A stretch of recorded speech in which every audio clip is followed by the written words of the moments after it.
first, we're going to start right here with a letter addressed to Jeff Bezos from the Washington Post staff back in January of 2025, which I've already got open here from the Washington Free Beacon. Deeply alarmed. Read the letter Washington Post employees sent to Jeff Bezos demanding he addresses the newsroom. So the Washington Post's White House bureau chief, congressional bureau chief, and the lead fact checker were among the signatories of a letter to owner Jeff Bezos complaining about the paper's current leadership and pressing him to come to the newsroom for a sit-down with newsroom leaders, according to a copy of the document obtained by the Washington Free Beacon.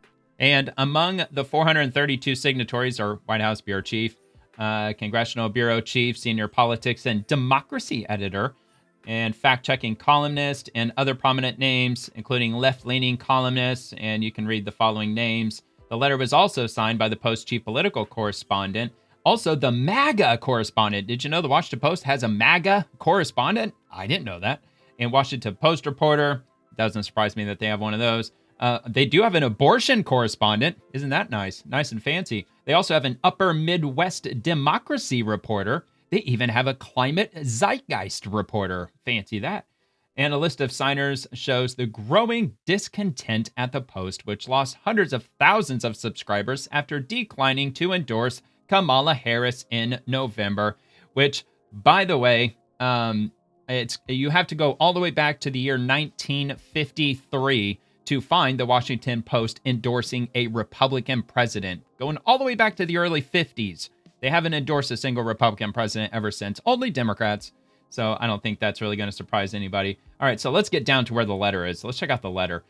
All right, so let me just size this up a little bit. So in case you're on a smartphone, letter to Jeff Bezos. Dear colleagues, we have drafted a letter to our owner and we are seeking your support. The following letter was written by a small cross-desk group of reporters with input from across the newsroom. This is a collective action of employees and managers, both Guild covered and not. And by the way, the Guild is their union that represents them at the Washington Post. So far, more than 420 of you have signed your names. We sent this letter directly to Jeff Bezos on Tuesday evening, but will continue to collect signatures and add names to this form. We urge you to sign this document immediately. Please do not share this link or this letter with anyone outside the Post. Note that small changes have been made from earlier versions.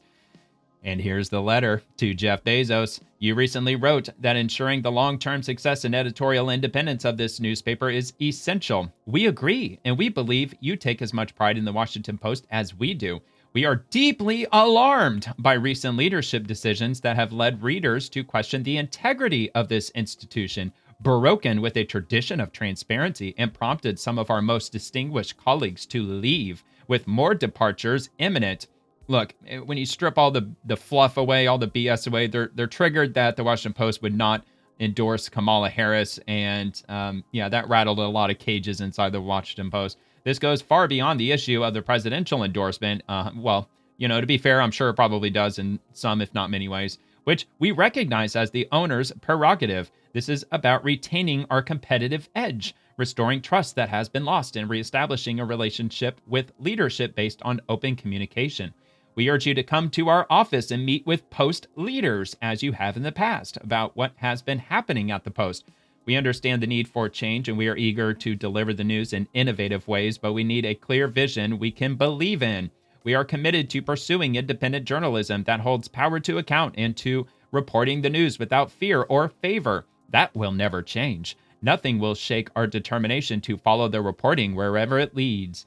As you wrote when you first became the Post owner in 2013, the values of the Post do not need changing. We urge you to stand with us in reaffirming those values. Signed, staffers of the Washington Post. And we have all the names in alphabetical order. Obviously, for the sake of time, I'm not going to read them one by one. Conveniently, they actually have their different positions, and some of these get absolutely just far into the weeds. It's unbelievable, some of these job titles that are actually employed there. It's no wonder they're hemorrhaging money. So, and as it said before, I think they said it was 420 names. So, even if I go quickly, it's going to take some time to go all the way through this. So, of course, there's politics, there's climate change, there's abortion, as we just found out, video, technology, design, graphic design, arts, science, another climate one. There's the abortion correspondent, assignment editor, columnist, TV critic. They've got TV critics, they've got court reporters, copy editors, which I think that's probably the standard in all news publications. They've got a bunch of copy editors, senior designers, video, Amazon reporter. So there's somebody that only works on reporting stuff for Amazon. National LGBTQ issues reporter. That's always nice to have. Curation editor, audio producer. Even though it's a newspaper, they need an audio producer for some reason. Video journalist, FDA. Slot copy editor, investigative. Wait, what are we at? Jerusalem bureau chief, Mexico City bureau chief. Yeah, apparently I think they laid off every single international journalist, reporter who worked for the Washington Post. I think they've all been laid off. I think the entire team has, as well as sports. I think they're completely eliminating sports from the Washington Post. I mean, look at this, man. It just goes on and on. All right, finally, we're at the end. Copywriter, live editor, curation desk. So anyway, that is the initial letter. Again, this was way back in January of 2025. So this was over a year ago. So Jeff Bezos, he responded on February 26th of 2025, and this is what he says. I shared this note with the Washington Post team this morning. I'm writing to let you know about a change coming to our opinion pages. We are going to be writing every day in support and defense of two pillars, personal liberties and free markets. We'll cover other topics too, of course, but viewpoints opposing those pillars will be left to be published by others. There was a time when a newspaper, especially one that was a local monopoly, might have seen it as a service to bring to the reader's doorstep every morning a broad-based opinion section that sought to cover all views. Today, the internet does that job. I am of America and for America, and proud to be so. Well, that's kind of a breath of fresh air. Our country did not get here by being typical, and a big part of America's success has been freedom in the economic realm and everywhere else. In other words, he's anti-communism, anti-socialism, as he should be. You would think Jeff Bezos would be one of the biggest champions for capitalism on the planet. Freedom is ethical. It minimizes coercion, and practical. It drives creativity, invention, and prosperity, as it does.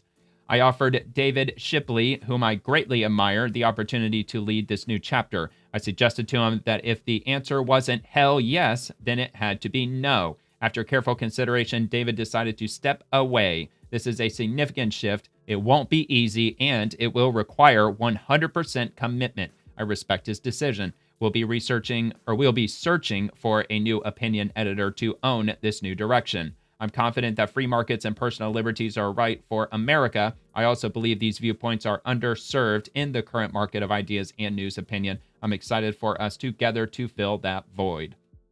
And just simply titled or signed Jeff. All right. I'm sure that was probably met with mixed reactions, probably mostly negative in the Washington Post. I can only imagine, as anybody might view it that way as well. So we'll move on to April 4th of 2025. So this is an interview that was posted back then with regard to the Washington Post, and it's on Firing Line with Margaret Hoover, and it reads, national papers are going to survive, says Politico's J. Mart, who is Jonathan Martin. Quote, what I really worry about is the Washington Post and the LA Times and every other smaller paper. The benevolent billionaire model clearly isn't working now. So let's give this a watch. Maybe if it'll load. Okay, here we go.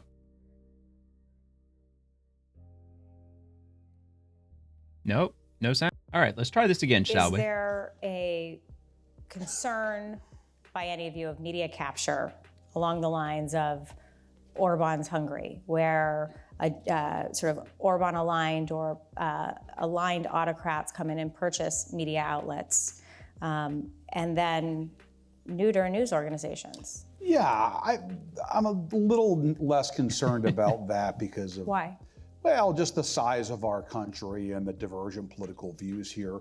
I think there'll be an appetite for center-right, center-left news outlets. I don't worry about the Times and the Journal. I think of all the outlets, I think that the Times and the Journal will survive. People will be getting the news, whether it's on a phone, an iPad, or a chip implanted in their arm, because as long as there's like an oil and gas executive in like Odessa, Texas, there's going to be a Wall Street Journal. And as long as there's like a philosophy professor at like Oberlin, there's going to be a New York Times. So to me, the story is, look, the national papers like that are going to survive. There's going to be a market for them. They're going to be just fine.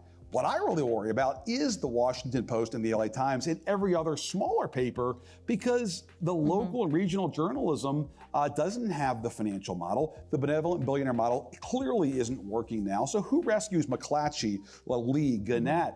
Those papers are valuable and they're not going to be replaced. So it's not the Times and the Journal that I worry about. It's everybody else out there. All right. Well, you heard it there. Neutering news outlets. I mean, Jeff Bezos, he's owned the Washington Post since 2013, and they've gone far more left over the years. And now that their demands are completely off the rails, he's finally dropping the hammer, as he definitely should. He should have years ago, actually. So, and now we're going to move on to October 4th, 2025, from Owen Gregorian. The Washington Post goes on a firing spree, reportedly terminates over a dozen employees. A firing spree, dude, that is nothing compared to what they just went through on Wednesday. The Washington Post launched a sweeping round of layoffs Friday in its opinion section, cutting veteran journalists and longtime staffers. Well, we just read Jeff Bezos' letter from earlier in the year, and he was pretty clear that there was some restructuring that was going to happen, so this shouldn't have been any surprise to anybody, at least not in the Washington Post.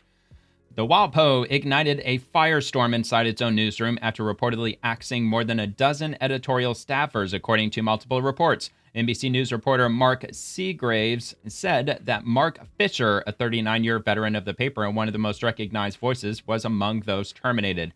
Quote, the Washington Post has fired writer and editor M.F. Fisher, along with 15 other columnists and editors. Mark Fisher spent 39 years at WaPo and is one of the greatest voices and reporters our city has. Democracy dies in darkness, and the Washington Post is turning out the lights, which I believe that is their motto, isn't it? Democracy dies in darkness. And it goes on to say the New York Times media reporter Ben Mullen posted a confirmation that Adam O'Neill, the Post's new opinion editor, ordered the dismissals as part of the planned overhaul. Mullen reported that 6 employees were formally laid off, while several contractors also lost their jobs. He shared an internal email that outlined O'Neill's decision to restructure the section.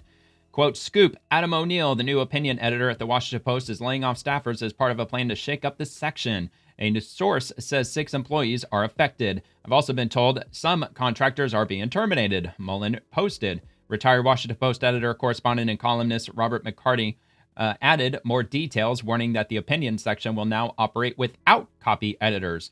Wash Post Opinions editor Adam O'Neill has laid off all the copy editors in the opinion section. This is likely to lead to increase in typos and errors of both grammar and fact. Well, I don't think that necessarily should be the case.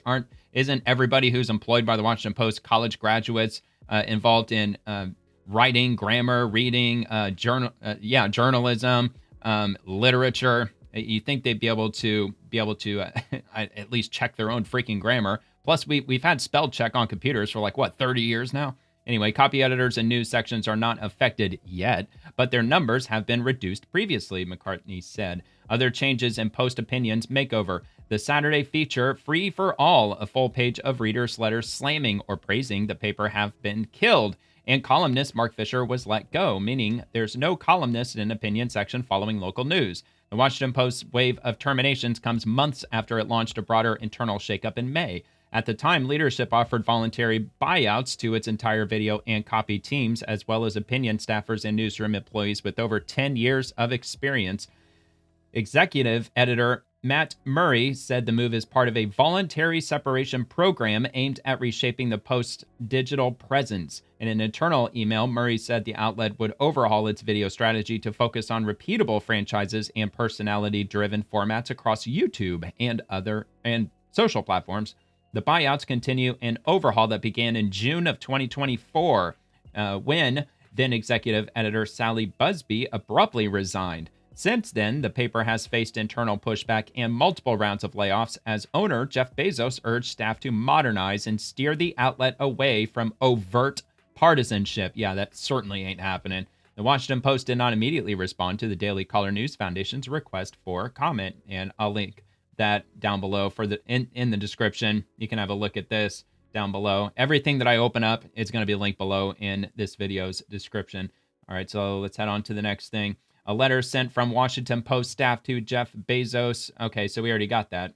Or did we? Hold on. Let's see. Oh, no, my mistake. This is January 27th of this year. So this is only, a week and a half ago. So it reads as follows. Staffers at the Washington Post local section have sent the letter below to owner Jeff Bezos. The request, don't eliminate our jobs. Jeff, we, the staff of the Washington Post local desk, are writing to you with an urgent plea. Don't eliminate our jobs. Keep the Washington Post a place that covers Washington. Since the Post's inception, its dogged commitment to the region for which it is named has altered history and transformed lives. Watergate started as a local story. It is our tireless reporting on the D.C. region that distinguishes the Post from its competitors and makes our work essential. This is a critical time for our country when news of national and international import continues to play out in our backyard. It will be impossible to continue to provide the accountability and exclusive rights that have long defined the Post journalism without a strong local staff whose knowledge of the district, Maryland, and Virginia is unparalleled. Local readers are among the paper's most loyal. They include power brokers and public servants, lifelong Washingtonians, and those who come here to govern. They want to know what's happening inside the Oval Office as much as what's happening in their kids' classrooms. And they think Jeff Bezos doesn't have a clue about any of that. They ride the metro and drive on the Beltway. They cheer for the Nationals and the Commanders and listen to the National Symphony Orchestra play. They are our neighbors, and the Washington Post provides them deep daily insight into it all.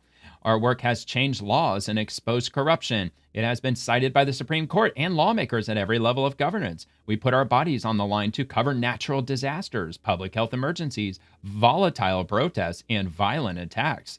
From the 2007 mass shooting at Virginia Tech to the January 6th assault on the U.S. Capitol, coverage for which the Post was awarded the highest honor in American journalism, which is laughably hilarious. We have unearthed stories of triumph and shown the world how even in the nation's capital, people struggle to survive hunger and homelessness, mass firings, also hilarious, the scourge of drug addiction and street violence. This past year, the expertise of local reporters enabled the Post to break exclusive news on dangerous conditions at Reagan National Airport, the failures that led to a deadly bridge collapse in Baltimore, and the impact of immigration crackdowns and an unprecedented law enforcement takeover of D.C. Everything that they have listed in the last two paragraphs, literally every single news outlet across the entire country has reported on the exact same thing. So, there's that. Should you allow Post management to lay off the local staff, which has been cut in half in the last 5 years, the effect on this region and the people in it will be immeasurable. We care deeply about the D.C. area, and we know you do too. We have been and remain committed to finding creative ways to expand our reach, attract new subscribers, and meaningfully engage our community. We hope you will continue to let us do this work. The way forward toward a greater, more successful, and more profitable Washington Post is not by decimating its local section, nor by eliminating the jobs of journalists who live here, raise their families here, and understand this region inside and out. Thank you for your commitment to our nation's hometown newspaper. We look forward to your response. All right, so that was sent to Jeff Bezos himself, again on January 27th of 2026. If you enjoyed the video, please like and subscribe to the channel. Check out The Swamp, Monday through Friday at 11 p.m. Eastern, with segments dropping on the daily. Thank you for watching, and have a nice day.